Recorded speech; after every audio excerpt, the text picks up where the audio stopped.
The displays of the new iPhone will be felt differently. iPhone 11 and iPhone 11 Max will be equipped with a new generation Taptic Engine linear motion drive. Apple uses in smartphones a new type of drive 3D Taptic Engine, which will be responsible for a separate tactile response around the perimeter of the display. This was reported by proven insider Max Weinbach, citing his own sources at Apple. Another new feature named iPhone 11 has been named. The 3D Taptic Engine will work around the entire perimeter of the iPhone 11 and iPhone 11 Max display. Due to this, the tactile response of the new iPhone screens will become much more accurate. If the user presses the upper part of the display, then the tactile response in the form of a small vibration will come from the upper part. Similarly for the middle and lower parts of the screen.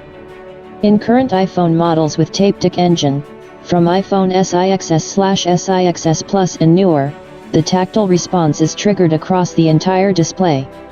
It is expected that the updated 3D Taptic Engine will change the tactile sensations of using new Apple smartphones.